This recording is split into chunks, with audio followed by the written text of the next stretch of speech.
Bismillahirrahmanirrahim. Assalamualaikum warahmatullahi wabarakatuh. Pada kesempatan ini, saya akan mempresentasikan hasil final task saya dalam program Virtual Internship Experience ini. Nama saya Syahril Akbar. Selama program magang ini, saya belajar banyak tentang bagaimana data dapat menyelesaikan masalah nyata di industri multi-finance.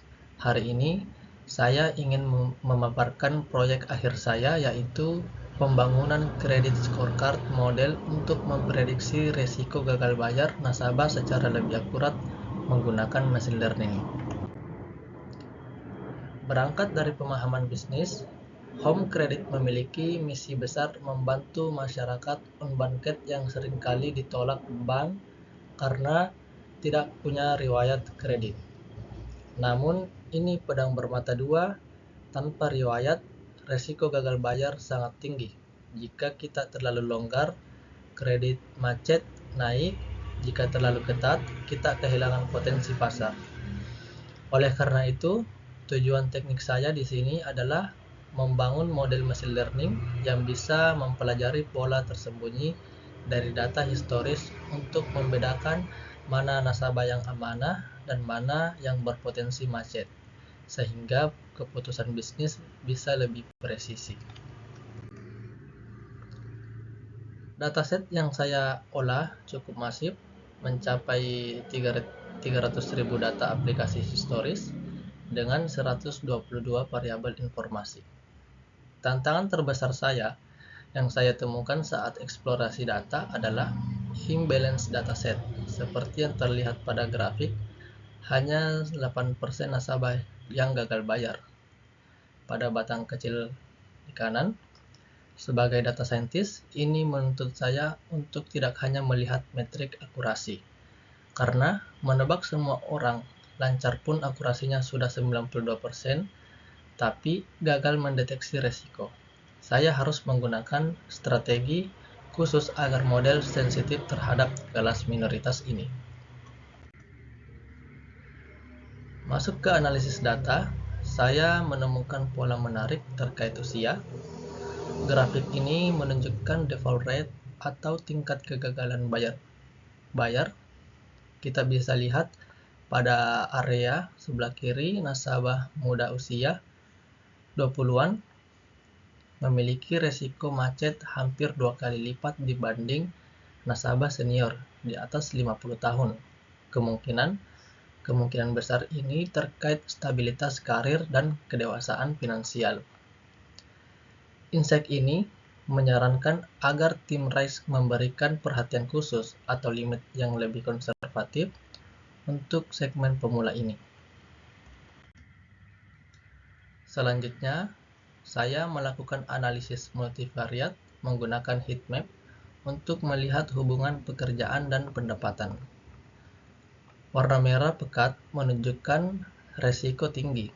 Terlihat jelas bahwa pekerja sektor informal dengan gaji rendah adalah segmen paling rentan. Namun menariknya, profesi tertentu yang stabil seperti akuntan tetap memiliki risiko rendah meskipun gajinya bervariasi.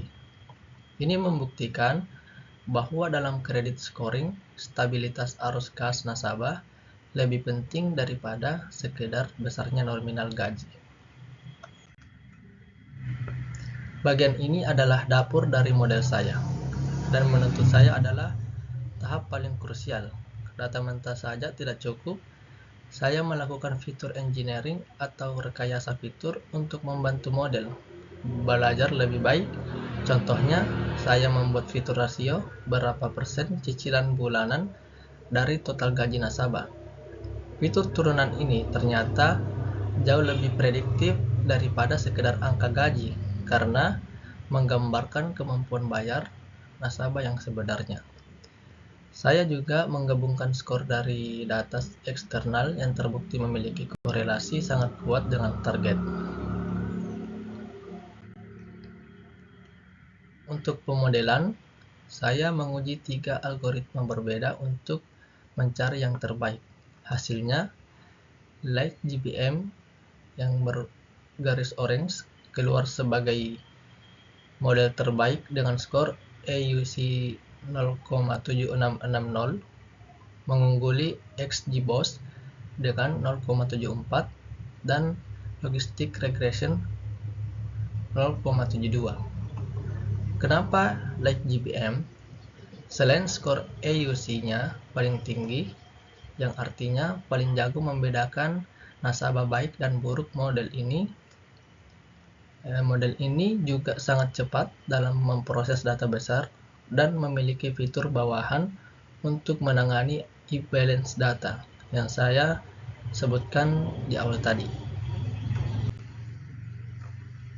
Bagaimana model ini membantu bisnis home credit? Dengan skor risiko yang dihasilkan model, kita bisa menerapkan strategi yang lebih cerdas. Pertama, tiered pricing. Kita bisa kasih reward bunga murah ke nasabah skor tinggi supaya mereka loyal, dan bebankan premi risiko ke nasabah skor rendah. Kedua, limit dinamis.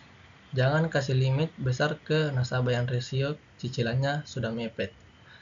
Gunakan fitur rasio tadi untuk menjaga kesehatan dompet nasabah. Sebagai penutup, proyek ini berhasil mencapai tujuannya dengan menghasilkan model prediksi yang handal, yaitu EUC 0,766.